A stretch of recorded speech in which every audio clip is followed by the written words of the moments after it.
You're going to sign those papers, Noelle, or I swear to God, we will make sure you never see a penny of what your grandfather built." My mother said that to me on a Tuesday afternoon, standing in the kitchen of the house I grew up in, holding a manila envelope like it was nothing. Like she was asking me to sign for a package delivery. I remember the refrigerator humming. I remember the smell of the pot roast she'd started that morning. I remember thinking, she actually means it. I didn't sign. That was the beginning of the worst 6 months of my life, and somehow also the beginning of the only version of my life worth living. Let me back up. My grandfather, my mother's father, built a regional logistics company in Ohio starting in the late 1970s. Nothing glamorous. Freight coordination, trucking contracts, warehouse leasing, but he was disciplined and stubborn in the way that generation was, and by the time he handed day-to-day operations to his son-in-law, my father, the company was worth just over $4 million. When my grandfather died 3 years ago, he left everything in a trust. 50% to my mother, 25% to me, 25% to my younger brother Eli. That was the will. That was what Grandpa Whitfield wanted. I was there when he told us. I was 29. Eli was 23. My grandfather looked me in the eye across his kitchen table and said, "You've always had a good head, Noelle. Don't let anyone talk you out of what's yours." I thought about that a lot in the months that followed. The trust had a stipulation. My portion wouldn't fully transfer until I turned 32, which was 14 months away when my grandfather died. Standard protective language, the estate attorney explained, designed to prevent impulsive decisions. My mother was the acting trustee in the interim. That detail turned out to matter more than anything. I should explain what my family looked like from the outside versus the inside. From the outside, respectable, close-knit, Midwestern. My parents had been married 31 years. My father ran the company. My mother volunteered at the church auxiliary, hosted Thanksgiving, remembered every cousin's birthday.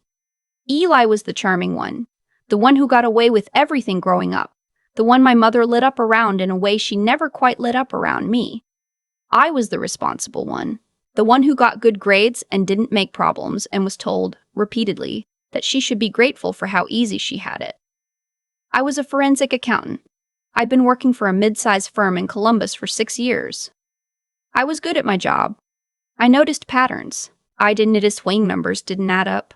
I didn't notice when people said one thing and documents said another.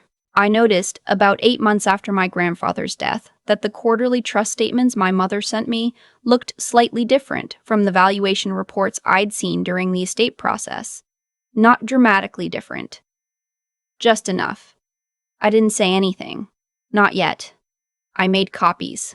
I put them in a folder. I went home and I sat with it. My husband David asked me what was wrong. David was an ER physician. We'd been married 4 years. He was calm in a way that I leaned on constantly, not placid, but genuinely steady. I told him what I was looking at. He said, "Okay, what do you need to do?" That's the thing about marrying the right person. They don't tell you you're overreacting. They ask what you need. I told him I needed to request the full trust documentation. When I submitted the formal request through the estate attorney, properly, in writing, my mother called me within 2 hours. Not to say hello. To ask why I was making trouble. I told her I was exercising my rights as a beneficiary. She said I was being paranoid and ungrateful, and that this was exactly the kind of thing that tore families apart. I said I'd appreciate receiving the documents by the end of the month. They arrived 3 weeks late. And when I went through them, all 140 pages, I found it. A series of distributions, authorized under a discretionary clause, my grandfather had included for urgent family business needs, had moved approximately $340,000 out of the trust over 14 months. Beneficiary of those distributions, a limited liability company registered in my father's name that I had never heard of. Not the family freight company. A separate entity created 4 months after my grandfather died. I sat at my kitchen table for a long time. Then I called a trust litigation attorney. Her name was Beverly Okafor. She'd been practicing estate law in Columbus for 22 years. She was direct, which I needed. She reviewed everything I sent her and called me back within 48 hours. She said the discretionary distributions were likely improper under the trust's specific language, which limited that clause to operational expenses of the family company, not a separate private LLC. She said we had grounds for a breach of fiduciary duty claim. She said the first step was a formal demand letter requiring my mother to account for every distribution made since the trust's inception. My mother received that letter on a Thursday. She called me Friday morning. That's when she said what she said about the papers. There was a set of documents, she explained, that would restructure the trust's beneficiary allocations, consolidate things, simplify the administration. If I signed, my share would be absorbed into a family management fund controlled by my parents. In exchange, I would receive a monthly stipend of $1,500 until the fund was dissolved, at a date to be determined by my parents. She said this like it was a reasonable offer. I said, "Mom, I'm not signing anything. You need to think about what you're doing to this family. I need to think about what this family has been doing to me." She hung up.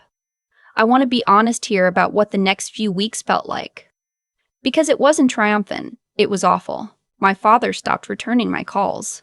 Illy texted me once, just once, to say that I was blowing everything up over nothing and that I'd always resented him, that this was really about that, and that I needed to get some perspective. I don't know if he believed any of that or if someone told him to say it.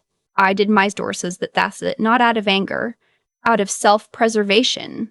My mother, meanwhile, went to work on the extended family. My aunt, my mother's younger sister, called me to say she hoped I knew what I was doing. A cousin I'd been close to since childhood sent me a long message about family unity and what Grandpa would have wanted. I had to stop myself from screaming every time I saw a new notification. David would come home from a 12-hour shift and find me still at the kitchen table with documents spread everywhere. He never complained. He'd make dinner, sit across from me, ask what I'd found. Some nights I didn't find anything new. Some nights I didn't. Because it got worse. Beverly had requested a full accounting from my mother. The response came 6 weeks later, submitted by a family attorney I hadn't met before, and it included documentation I hadn't seen, including, notably, a set of signed authorization forms that purported to carry my grandfather's signature approving the LLC distributions retroactively. Post-dated, essentially. Designed to look like planned instructions. Beverly called me the morning she received them. Her voice was very controlled. She said, "Noelle, I need you to look at something. The signature on those authorization forms didn't match my grandfather's signature on any of the estate documents I had copies of. The pen pressure was different. The letter formation was different. My grandfather had a distinctive way of writing the capital W in Whitfield. The two humps were uneven, the second always taller. On every document he'd actually signed, it was consistent. On these forms, it was not. I'm a forensic accountant. I know what document fraud looks like." Beverly filed a report with the probate court and requested an emergency hearing. She also referred the signature evidence to a forensic document examiner. I went home and told David, and for the first time since all of this started, I cried. Not because I was sad, because I had been right, and being right about something like this, about your own parents, is one of the loneliest feelings in the world. The hearing was scheduled for 6 weeks out. In the meantime, I was advised not to engage with my family directly. Beverly called it gray rock. Give them nothing to work with. No emotional reactions, no information. Don't respond to provocations. Don't explain yourself. Don't justify. Let the process work. That advice saved me more than I can explain. Because they did try to provoke. My mother showed up at my house on a Sunday. I watched her pull into the driveway from the upstairs window. I'd been expecting this. David was at the hospital. I went downstairs and opened the front door but left the storm door closed between us. She looked older than I'd noticed before. Tired. She said she wanted to talk. I said, "You can talk to Beverly. Beverly is a stranger. I'm your mother. Then act like one." I closed the door. I stood in the hallway for a minute listening to my own breathing. She sat in her car for 20 minutes before she left. I watched the clock. 2 weeks before the hearing, we got something unexpected. The forensic document examiner submitted his findings. The authorization signatures were inconsistent with my grandfather's known samples and showed characteristics consistent with simulation, meaning someone had attempted to copy them, not forge them from scratch. His report was 43 pages. Beverly called it the nail in the coffin. But the thing I hadn't anticipated, The thing that changed everything was my father. I found out later that he'd been cooperating quietly with a probate investigator since the court opened its inquiry. What exactly passed between him and that investigator, I don't know completely. What I know is that, in a deposition taken 11 days before the hearing, my father, the man who had stopped returning my calls, who had stood silently while my mother threatened me in that kitchen, gave a statement. He said my mother had directed the LLC distributions. He said he had raised concerns about the signature authorizations when he first saw them. He said he had been told by my mother that Grandpa Whitfield had verbally approved everything before his death. My father said he had chosen to believe her. He said he no longer did. I read that deposition in Beverly's office. I had to read it twice. My father wasn't innocent. He'd moved money into that LLC, and he'd accepted the benefit of it, and that would have its own consequences. But he had just handed us everything we needed. The morning of the hearing, I wore the gray blazer I wore on my first day at the firm. I don't know why. It felt like armor. The probate court found my mother in breach of her fiduciary duties. The distributions to the LLC were declared improper and subject to recovery. The forged authorization documents were referred to the county prosecutor's office for investigation. My mother was removed as trustee immediately. A professional fiduciary was appointed to manage the trust until I turned 32 and could take direct control of my share. I walked out of that courthouse into cold February air and stood on the sidewalk for a while. Beverly came out and stood next to me. She said, "You did everything right." I said, "I don't feel good." She said, "That's because you're human. Give it a little time." I called David from the parking garage. He picked up on the first ring. I told him it was over, the hearing part at least. He said he'd leave the hospital at 6 and we'd go get dinner. Wherever I wanted, no exceptions. I laughed, which felt strange in my chest, like a muscle I hadn't used in a while. The legal aftermath stretched over many more months. My mother retained a criminal defense attorney. The prosecutor's investigation proceeded at its own pace.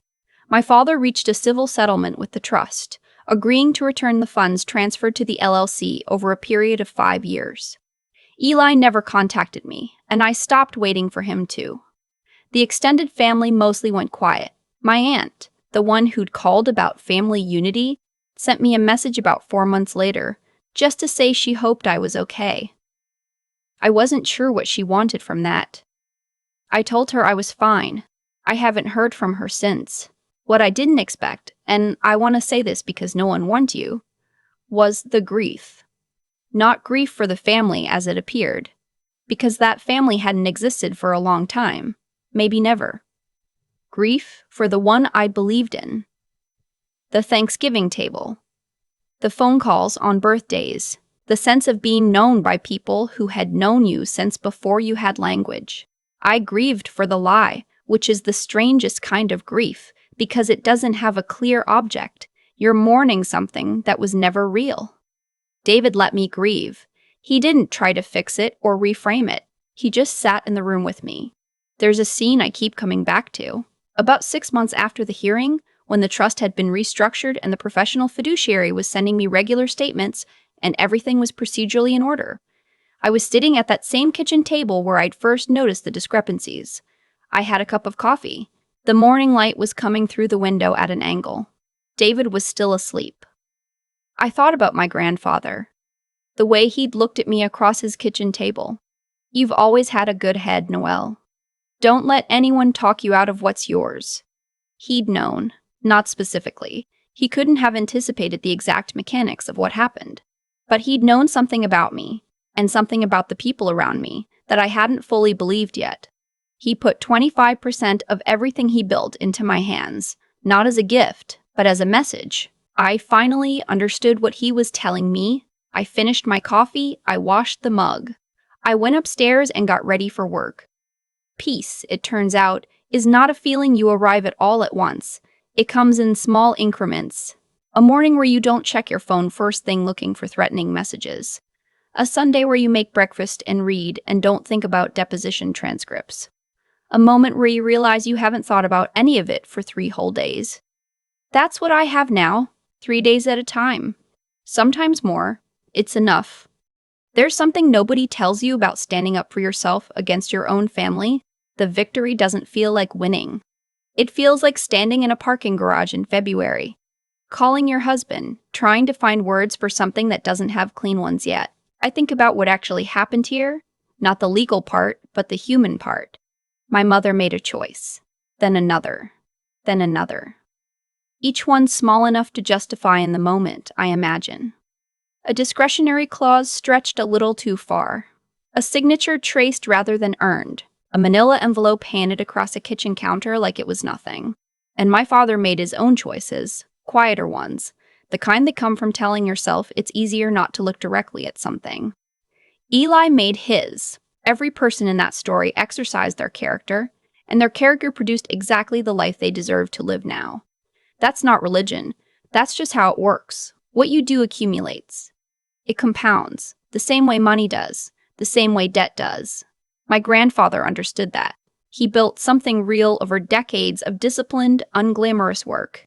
And when he looked at me across that kitchen table, I think he saw that I understood it too. Or that I would, eventually. What got me through wasn't luck. It was three things, and I only recognize them clearly now that I'm on the other side. The first was that I paid attention when something felt wrong. And I trusted that feeling enough to act on it instead of explaining it away. I was trained to read numbers, yes, but the more honest thing is that I chose not to look away when looking away would have been easier. That choice, to stay honest about what I was seeing, cost me everything for a while. It also saved me everything. The second was that I was methodical when I wanted to be emotional. There were nights I wanted to call my mother and scream. There were mornings I wanted to send Eli a 10-paragraph message about everything he'd gotten wrong his whole life. I didn't. Not because I'm especially disciplined by nature, but because Beverly told me that silence was a weapon and I believed her. I used my training.